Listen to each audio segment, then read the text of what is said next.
नारायणपुर में माओवादी हमले में शहीद जवानों को दी गई श्रद्धांजलि। कृषि मंत्री ने घायल जवानों से अस्पताल जाकर की मुलाकात।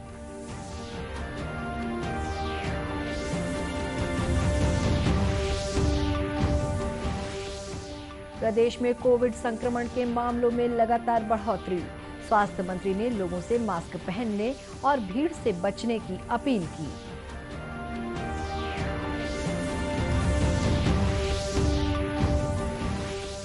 विश्व क्षय दिवस पर अनेक कार्यक्रम आयोजित। दुर्ग से जागरूकता रथ किया गया रवाना।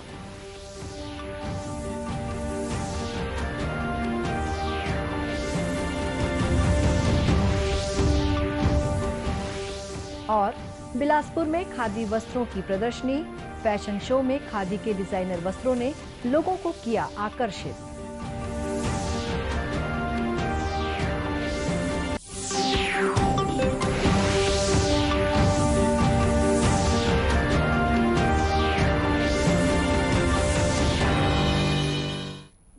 नमस्कार, आप देख रहे हैं दूरदर्शन समाचार। मैं हूं शुभ्रा भट्टाचार्य। अब समाचार विस्तार से। नारायणपुर जिले में माओवादी हमले में शहीद हुए जवानों को पुलिस लाइन स्थित शहीद स्मारक में श्रद्धांजलि दी गई। पुलिस महानिरीक्षक बस्तर पी सुंदर राज और पुलिस के आला अधिकारियों ने शहीद जवानों को श्रद्धा सुमन अर्पित किए। इस मौके पर आईजी ने कहा कि हमारे जवानों की शहादत व्यर्थ नहीं होगी। नक्सल विरोधी अभियान लगातार जारी रहेगा। श्रद्धांजलि समारोह में प्रदेश कांग्रेस अध्यक्ष मोहन मरकाम, विधायक चंदन कश्यप और गणमान्य नागरिक मौजूद थे। इससे पहले राज्यपाल अनुसुईया उइके और मुख्यमंत्री भूपेश बघेल ने शहीद जवानों को श्रद्धांजलि दी। राज्यपाल ने शहीदों के परिजनों को सांत्वना दिया। उन्होंने घायल जवानों के जल्द स्वस्थ होने की कामना की। मुख्यमंत्री भूपेश बघेल ने घटना की निंदा करते हुए कहा कि सुरक्षा बलों के द्वारा लगातार की जा रही कार्रवाई से माओवादियों के पैर उखड़ने लगे हैं। ये घटना उनकी हताशा का परिणाम है। मुख्यमंत्री ने घायल जवानों को बेहतर से बेहतर इलाज उपलब्ध कराने के निर्देश अधिकारियों को दिए हैं। वहीं कल देर शाम कृषि मंत्री रविंद्र चौबे ने रायपुर लाए गए घायल जवानों से अस्पताल पहुंचकर मुलाकात की। श्री चौबे ने जवानों से घटना की जानकारी ली और उनका हालचाल जाना। कृषि मंत्री ने बाद में मीडिया से चर्चा करते हुए कहा कि ये घटना बेहद दुर्भाग्यजनक है। नारायणपुर हमले में शहीद हुए कांकेर के जवान करण दिहारी को श्रद्धांजलि देते हुए अंतागढ़ आज स्वस्फूर्त बंद रहा। व्यापारियों ने घटना पर दुख जताते हुए दुकानें बंद रखीं। सड़क चौराहे भी सूने रहे। लोगों ने इस बंद का समर्थन किया। गौरतलब है कि डीआरजी के जवान नारायणपुर में माओवाद विरोधी अभियान में हिस्सा लेकर वापस जिला मुख्यालय आ रहे थे। इस दौरान कन्हार गांव कड़ीनार सड़क पर माओवादियों द्वारा आईईडी विस्फोट किया गया। इस हमले में 5 जवान शहीद हो गए, 2 जवान गंभीर रूप से घायल हो गए और अन्य 12 जवानों को भी चोटें आईं। घायल जवानों को उपचार के लिए कल शाम हेलीकॉप्टर से रायपुर लाया गया। प्रदेश में कोविड संक्रमितों की संख्या लगातार बढ़ती ही जा रही है। कल 1910 नए संक्रमितों का पता चला। वर्तमान में प्रदेश में कोरोना के 10,491 मामले सक्रिय हैं।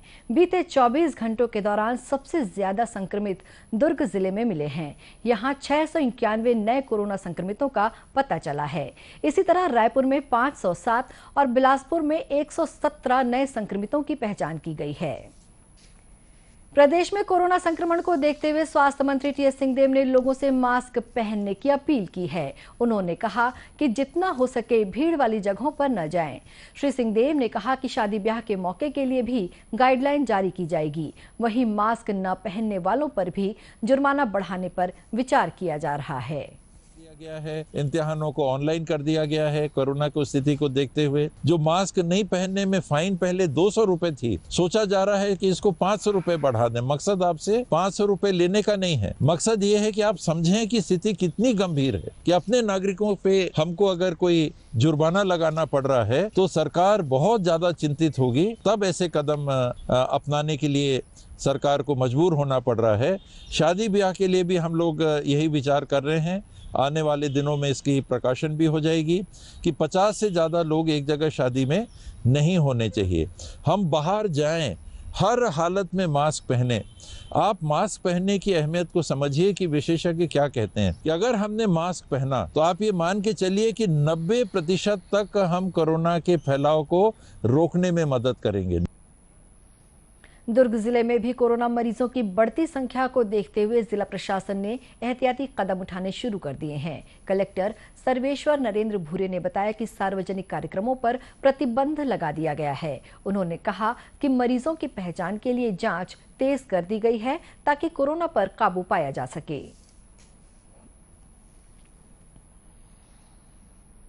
अभी हमारा प्राथमिक जो चिंता है कि केसेस की संख्या ज़्यादा से ज़्यादा संख्या में हम लोग केसेस आइडेंटिफाई करें ताकि सही समय में सभी लोगों को इलाज मिल सके।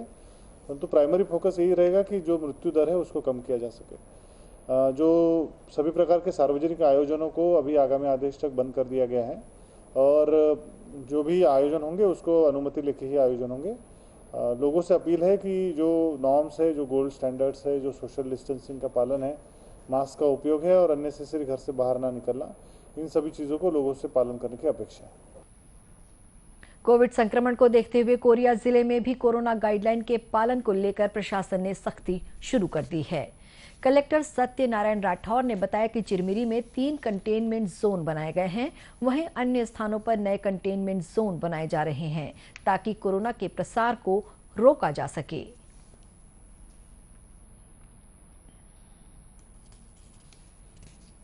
कोरोना का भी थोड़ा सा संक्रमण बढ़ रहा है और इसी के आधार पर कई चिरमिरी में करीब 3 कंटेनमेंट जोन बनाए गए हैं। अब नए कंटेनमेंट जोन बनाए जा रहे हैं जहां ताकि जो माइक्रो लेवल पे इसको फैलने से रोका जा सके।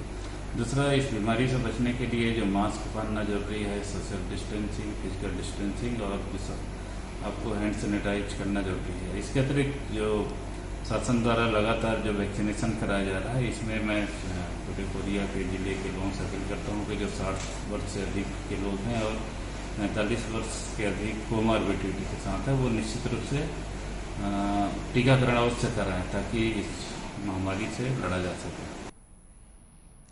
इस बीच प्रदेश में टीकाकरण जारी है। प्रशासन भी लोगों से टीका लगवाने की अपील कर रहा है।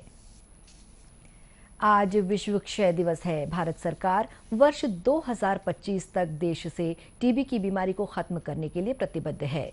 छत्तीसगढ़ सरकार भी वर्ष 2023 तक प्रदेश से टीबी के खात्मे की कार्य योजना पर काम कर रही है। पूरी दुनिया में इस साल विश्व क्षय दिवस द क्लॉक इज टिकिंग यानी घड़ी चल रही है की थीम पर मनाया जा रहा है। वैश्विक महामारी कोविड के कारण पिछले 1 वर्ष में टीबी के रोकथाम के लक्ष्य को प्राप्त करने में बाधाएं आई हैं। हालांकि अभियान को रोका नहीं गया है और अब इसे तेजी से संचालित किया जा रहा है। टीबी की जांच को आसान बनाने के लिए हर जिले में स्वयंसेवी नामांकित किए गए हैं जो संदिग्ध मरीजों के सैंपल एकत्र करेंगे। इस बीच दुर्ग में भी विश्व क्षय दिवस के मौके पर जन जागरूकता अभियान चलाया गया। अभियान के तहत लोगों को मोबाइल पर टीबी मित्र ऐप डाउनलोड करने की अपील की गई है।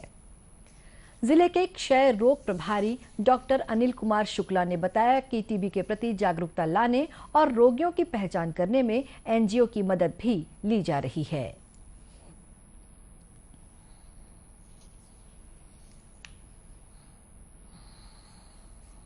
हमारे देश में आज 50% से ज़्यादा केसेस पूरे वर्ल्ड में जो निकल रहे हैं हमारे देश से ही निकल रहे हैं। इसलिए ये विशेष रूप से जो ये टीबी वर्ल्ड डे जो मनाया जा रहा है, आज हम लोग जन जागरूकता रैली निकाल रहे हैं, रथ निकाल रहे हैं, जिससे लोग प्रचार प्रसार के इसके माध्यम से लोग सही समय पे अगर किसी को ऐसे लक्षण हो जिनको 15 दिन से खांसी आ रही हो, बुखार आ रहा हो, शाम को न आ रहा हो, भूख नहीं लग रही है, वजन कम हो रहा है, तो ऐसे सभी लोग जो है सही समय पे आकर के अपना ट्रीटमेंट कराएं और अपने को 2023 तक टीबी मुक्त प्रदेश बनाना है और देश को भी मुक्त करना है 2025 तक।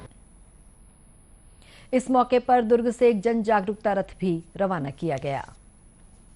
राष्ट्रीय स्वयंसेवक संघ के स्वयंसेवकों ने कोरोना काल में जरूरतमंदों को हर संभव मदद पहुंचाई है। ये बात छत्तीसगढ़ प्रांत संघ चालक डॉक्टर पूर्णेंदु सक्सेना ने रायपुर में मीडिया को संबोधित करते हुए कही। श्री सक्सेना ने बताया कि आरएसएस की अखिल भारतीय प्रतिनिधि सभा की बैठक बीते 19-20 मार्च को बेंगलुरु में आयोजित की गई थी। सभा में संगठन संरचना, कार्य योजना और राष्ट्रीय विषयों पर आधारित प्रस्तावों पर चर्चा की गई। कार्य संघ ने विशेष रूप से पूरे भारत भर में किए और उसका एक बहुत अच्छा वित्त प्रस्तुत किया गया था। तो करीब 92,656 स्थानों में और कोविड के समय सेवा का कार्य किया गया और इसमें लगभग 5,07,656 स्वयंसेवकों ने राष्ट्रीय स्तर पे भाग लिया। छत्तीसगढ़ के संदर्भ में ये संख्या 977 स्थानों में 7,801 स्वयंसेवक जिन्होंने काम किया।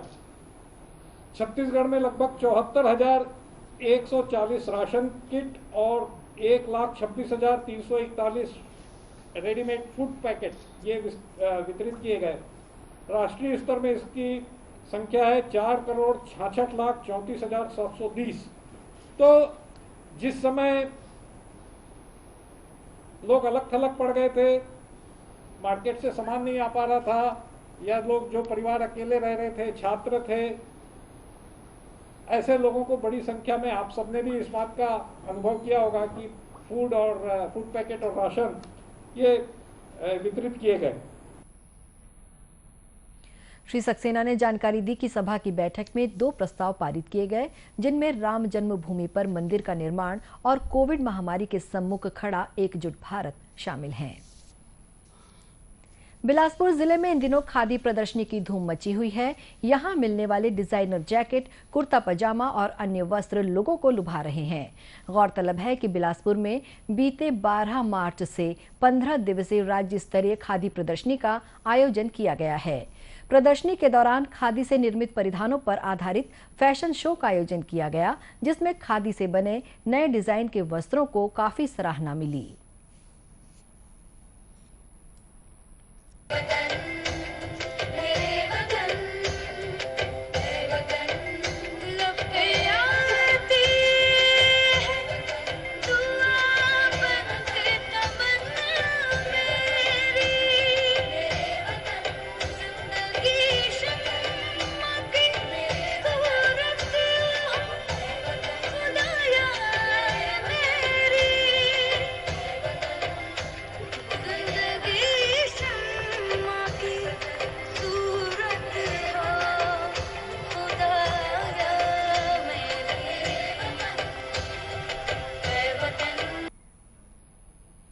प्रदर्शनी में भाग लेने आए युवा फैशन डिजाइनरों में भी इसे लेकर काफी उत्साह नजर आ रहा है। फैशन डिजाइनर कोमल ने कहा कि खादी के वस्त्र सभी मौसम के अनुकूल होते हैं और इन्हें पहनकर आप अपनी मिट्टी से भी जुड़ सकते हैं। नमस्ते, मेरा नाम कोमल नागदो है। मैं फैशन डिज़ाइनर हूँ और आज जो हमने शो किया वो इसलिए था बेसिकली कि देखिए, खादी एक लौता ऐसा फैब्रिक है जो आप जब चाहें, जैसे चाहें वैसे पहन सकते हैं, तो खुद को अपनाइए। खादी ग्रामोद्योग बोर्ड बिलासपुर के सहायक संचालक पंकज कुमार अग्रवाल ने कहा कि फैशन शो के आयोजन का मुख्य उद्देश्य इसे जन जन में लोकप्रिय बनाना है। उन्होंने कहा कि ये सिर्फ राजनीतिक हस्तियों द्वारा पहने जाने वाला वस्त्र नहीं है, बल्कि आप जो ब्रांडेड डिजाइनर कपड़े पहनते हैं वो भी खादी से तैयार किए जा सकते हैं। फैशन शो में हम ये बताने का प्रयास कर रहे हैं कि खादी को सिर्फ लोग जो एक मानसिकता थी कि नेता लोग ही पहनेंगे या खादी जो है सिर्फ एक वीआईपी वस्त्र है, वो ऐसा नहीं है। ये आम जनता भी उसको पूरे डिज़ाइन के साथ, जो आज मल्टीनेशनल कंपनी के ब्रांडेड कपड़े आते हैं, उन डिज़ाइनों के साथ खादी के कपड़ों को भी वो पहन सकते हैं और खादी में अपनी भूमिका निभाएंगे। तो वहाँ के ग्रामीण क्षेत्र में जो लोग खादी बना रहे हैं, जो महिला स्व सहायता समूह उसमें काम कर रही हैं, उनको प्रत्यक्ष रूप से रोजगार मिलेगा इससे।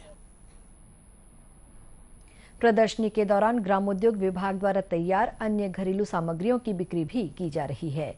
प्रदर्शनी के दौरान प्रतिदिन सांस्कृतिक कार्यक्रमों का आयोजन भी किया जा रहा है। इसी के साथ ये समाचार बुलेटिन समाप्त हुआ। नमस्कार।